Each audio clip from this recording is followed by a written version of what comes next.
So today we're going to talk about production possibility frontiers. What is a production possibility frontier?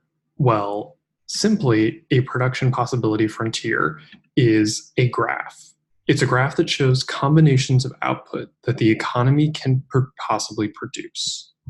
Importantly in this graph, there are two resources that the economy is talking about. In many cases, it can be any two specific resources. And these two specific resources are produced in an economy given the availability of the factors of production, that is, the things that make a specific resource, as well as the production technology. So the technology that is specifically making these types of goods. And so what does a production possibility frontier look like? Well, why don't we take a look? So a production possibility frontier is a graph, and it effectively looks something like this. So we have a line that slopes like this. And on one side, there can be one good. So in this case, let's say bread. And on another line, there is something else. So let's say butter. So in this case, this economy can produce these two specific goods and these two specific goods only in this example. So in this example, this graph on this line, this is the most efficient use of an economy's factors of production and the production technology at the time. And that's very important. So in this economy, butter and bread are able to be produced using the factors of production and the production technology in the economy along this line. So now what does that mean? Why don't we take a look? So why don't we do something like this? So let's draw a couple points. This point,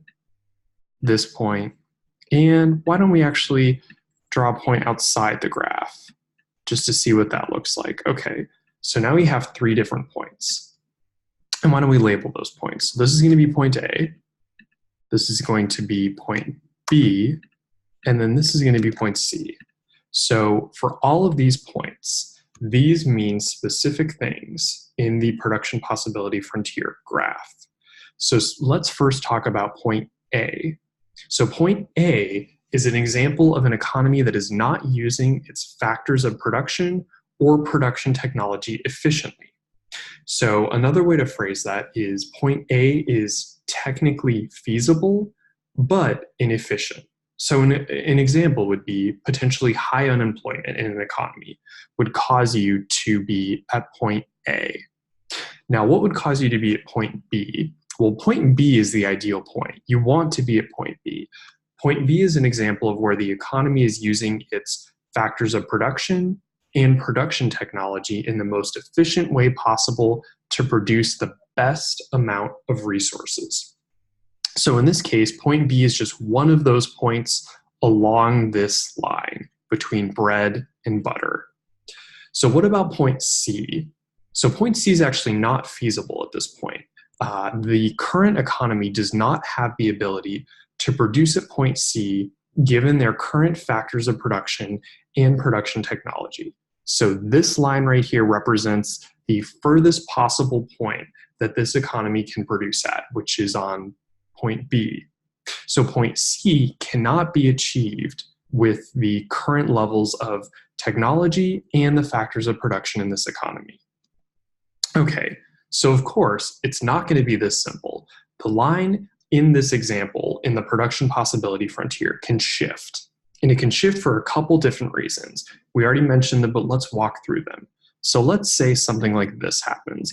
Let's say that the line shifts from this point, so the initial point at point B, inward. And let's say it shifts down. And so it's going to shift down, and it's going to shift to point A. So now this is the new line where the economy can produce at. And so because that line is at point A, that means now that point B and C are both infeasible.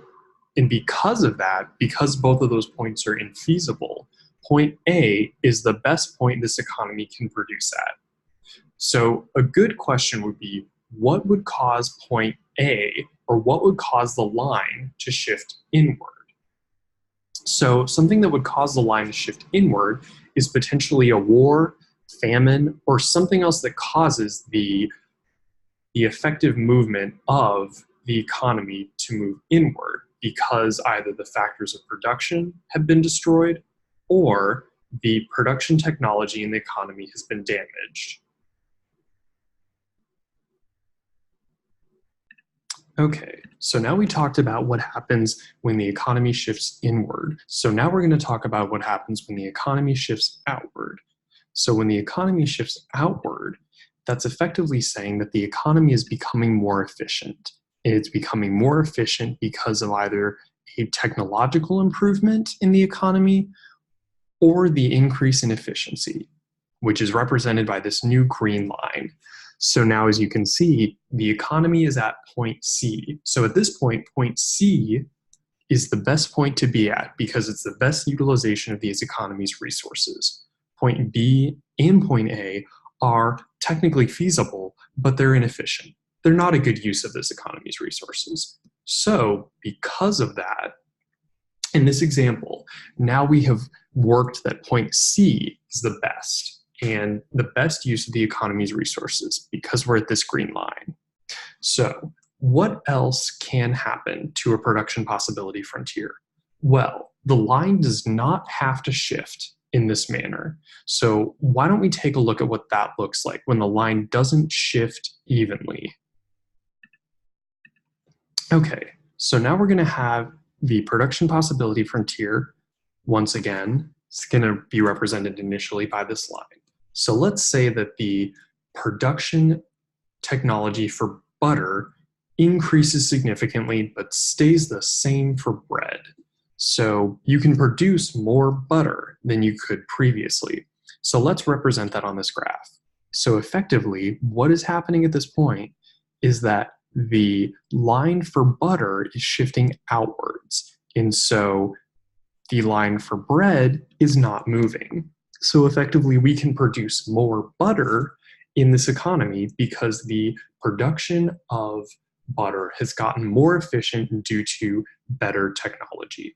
But the ability to produce bread has stayed the same. The technology to produce bread has not changed at all. Therefore, in this example, the line has pivoted, and it is pivoted on the butter axis. The bread axis has not changed. Notice that the points are the same for bread, but we now are able to get more butter than previously. Therefore, the line for butter has shifted outward. The final point that's really important to drive home with the production possibility frontier is effectively production possibility frontiers are the factors of production in an economy and the use of technology in an economy. They also are a good representation of the opportunity cost of producing one good. And effectively what that means is that to produce one good, you have to give up units of the other good, which is represented by the slope of the production possibility frontier. Effectively, as you want to get more bread, you're going to have to give up some butter. The same is true as you want more butter. If you're starting from this point, you're going to have to give up bread to get more butter. And not only that, but as you're moving up this line, you are trying to get more and more butter. You're having to give up more and more bread. This is effectively the opportunity cost and the increasing opportunity cost of getting more butter as you are trying to get more and more butter.